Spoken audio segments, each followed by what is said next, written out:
안녕하세요. 한양대학교 음악대학 명예교수 이종구입니다. 오늘은 고구려의 시가에 대해서 살펴보도록 하겠습니다. 먼저 우리나라 최초의 개인적 서정시로 알려진 유리왕의 황조가에 대해서 말씀드리겠습니다. 서기전 38년 동부에서 태어난 유리왕은 아버지 주몽이 유리가 태어나기 전에 동부여를 떠났기 때문에 언제나 아비 없는 자식이라 불리면서 어린 시절을 보냈습니다.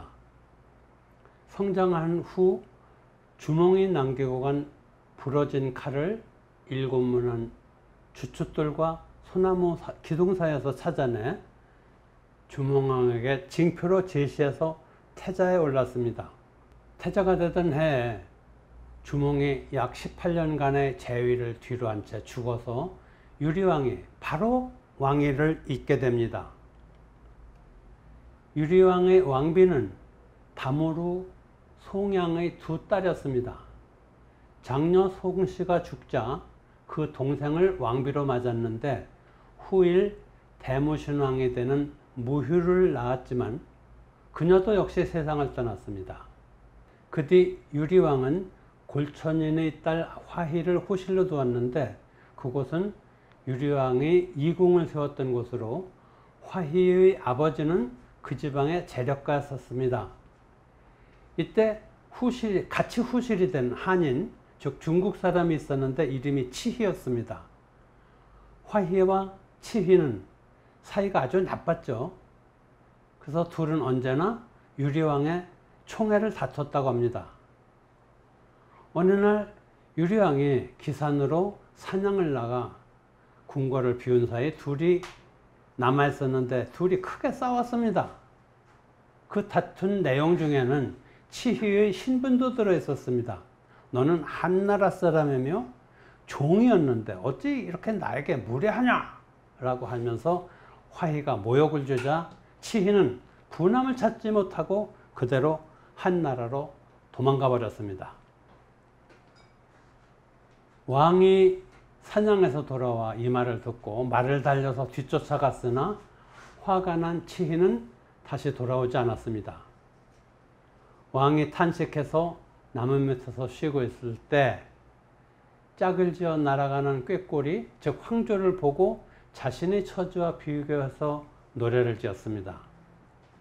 호어를 나는 저 꾀꼬리 암수 다정이 논이는데 외로울사 이내 먹으면 네와 함께 돌아갈고. 이 황조가에서 고구려 건국 초기의 형편을 알 수 있습니다.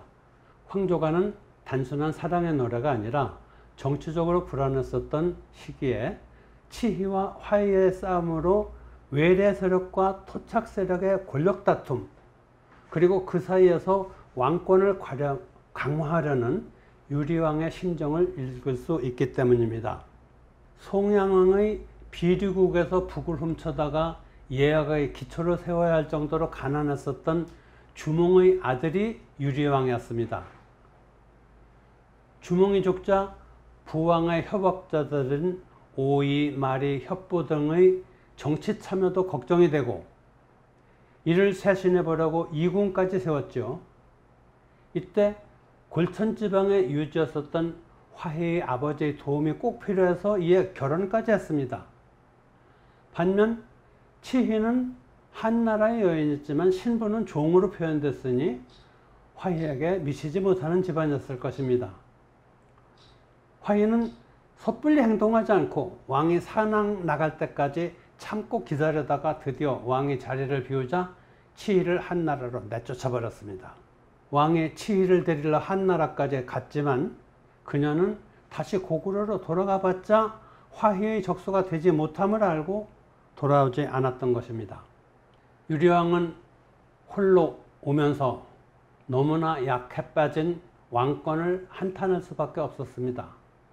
그도 그럴 것이 그의 아버지 주몽이 동부여에서 고구려로 와 건국한 지 불과 18년밖에 되지 않았고 또 유리왕인 그 부친과 상봉해서 태자가 된 지 얼마 되지도 않아서 지지 기반이 없었으면 물론 형성할 시간도 없었습니다. 이 황조가는 한국 최초의 서정시라는 의미가 있습니다. 그 이전까지 시들은 대개 종교적 내용이나 집단적 형태가 특징이었는데, 이 시는 처음으로 지인의 개인 감정을 나타내고 아울러 사랑을 노래하고 있죠. 형식상의 특징을 보면 넉 줄로 구성되어 있고 한 줄에 또 넉 자씩 써서 만든 전형적인 사언사구체의 한문 시가입니다. 이 시가는 먼저 경치에 대해서 서술하고 그 뒤에 자기의 감정을 드러내는 방식으로 쓴 이른바 선경후정의 양식입니다. 고구려를 할 때 우리가 받는 인상은 용감한 국민이 살던 나라다라는 것입니다. 그도 그럴 것이 우리 역사로는 700년, 북한의 역사로는 900년의 그 긴 세월 속에 한나라, 수나라, 당나라 등의 대륙의 강호들과 맞붙어 완강하게 싸웠던 국가라는 이유가 있습니다. 여기에 을지문덕, 연개소문, 양만춘 같은 후계 뛰어난 명장들의 활약도 이런 인상을 더욱 붉어지게 한 것이고요. 그런데 이 세 명의 고구려 영웅들은 모두 조의선인이라 불렀었던 무사 집단의 출신이다 하는 것이 공통점입니다. 조의선인은 백제의 사우라비, 신라의 화랑도와 같은 인재 양성기관이었죠. 실은 이 모든 제도가 단군조선의 국자랑에서부터 출발해서 고구려까지 그 전통을 이어오는 것입니다. 국자랑은 단군조선 초기부터 소도 옆에 경당을 세우고 미혼 남녀들에게 글읽기, 활쏘기, 말타기, 예절, 음악, 격투, 검술 등을 가르쳤었던 교육기관이었습니다. 제22대 안장왕 때 조의선언으로 있었던 을밀선인이 있었습니다. 을밀선인은 을지문덕 장군의 아들이었습니다.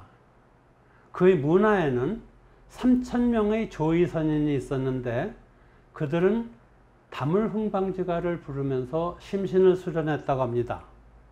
평양에 있는 을밀대는 을밀선인이 세운 것입니다. 이제 다물흥방지가의 앞부분만 읽어보도록 하겠습니다. 지난 것은 법이 되고 뒤에 오는 것은 위가 되네. 법이란 생겨나지도 없어지도 않고 귀하고 처남도 없네. 천지인이 하나이니 마음과 신이 본래 하나요. 하나이기 때문에 비어있거나 찼거나 똑같은 것이며 근본이 같으므로 신과 사물이 또 한 가지일세. 참이란 온갖 착함의 극치요. 신은 나라의 중심이라. 신이 있어 삼신이 하나가 되고 하나는 또한 그 중심이니 일신은 바로 삼신이요 삼신은 바로 일신이라. 천상천하에 오직 내가 스스로 있음이니 옛 땅을 되찾으면 나라를 일으킵니다. 이런 내용이 계속해서 이어집니다. 이 다물흥방가의 다물은 땅을 다 물려받다 라는 뜻이고 흥방가는 나라를 흥하게 하는 노래다라는 의미가 있죠. 고조선의 조의선인들이 매일 조석으로 불렀다는 고구려의 기상과 정신을 담은 애국가 같은 주문이 바로 이것입니다. 이런 다물흥방가를 지은 을지선인의 부친 을지문덕 장군도 수나라 장수 우중문에게라는 서간문 형식의 시가로 또한 유명합니다. 612년 수나라 양제는 대군을 일으켜서 영양왕이 다스렸던 고구려를 침략했죠. 육군은 24개 군단 113만여 명이었고 수군은 10만여 명이었습니다. 수나라는 수백 년이나 끌던 지루한 남북조 시대를 끝나고 중국을 통일해서 아주 사기가 엄청나게 높았습니다. 수나라의 등장으로 동북아시아는 모두 긴장했습니다. 고구려는 돌궐과 백제 그리고 그 식민지였던 외와 손을 잡았지만 신라는 수나라와 결탁했습니다. 수양제가 친정하던 이 전투는 성 자체가 매우 견고했었던 고구려의 요동성에서부터 시작했습니다. 그러나 이 성에서 고구려군이 죽기 살기로 저항하니 수나라는 군대는 스스로 괴멸에 빠질 수밖에 없었습니다. 수양제는 작전을 바꿔서 우중문과 우문술에게 별동대 30만 명을 주고 평양성부터 진격하라 라고 말했습니다. 수양제는 군사들에게 100일 먹을 양식을 짊어지고 가라고 명령을 내렸지만 전쟁에 지친 그들은 무거운 식량을 메질 않았습니다.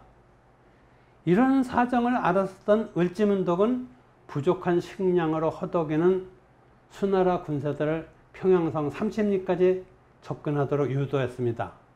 그리고 이때 을지문덕 장군이 쓴 시가 바로 수나라 장수 우중문에게입니다. 이 시는 전쟁에서 진 듯한 인상으로 시작하지만 사실은 수나라를 비웃고 있습니다. 고구려의 의도를 눈치챈 우중문이 서둘러 후퇴를 했죠. 철수하는 수나라 군을 고구려군이 추격하게 되었고 수나라 군사들이 살수를 건널 때 맹공을 가해서 거의 전멸에 가깝게 만들었습니다. 그들 수나라에 도착한 군사가 겨우 2700명에 불과했습니다. 수나라는 이런 참패를 만회하기 위해 613년과 614년에 다시 고구려를 침략했지만 이 싸움에서도 패해서 거듭되는 고구려 원정으로 민심이 흩어졌고 결국은 멸망하게 됩니다. 수나라 장수 우중문에게의 내용은 이러합니다. 신기한 책략은 하늘의 이치를 다하였고 오묘한 술수는 지리를 다했구려. 싸움에 이겨서 공이 이미 높으니 만족함을 알고 그만두기 바라노라. 이 수나라 장수 우중문에게의 구조는 일행과 이행은 서로 대구를 이뤄서 겉으로는 적장인 우중문의 책략과 계획을 칭찬하는 듯하죠. 그렇지만 은근히 야유와 비판을 섞어서 보내는 역설도 취하고 있습니다.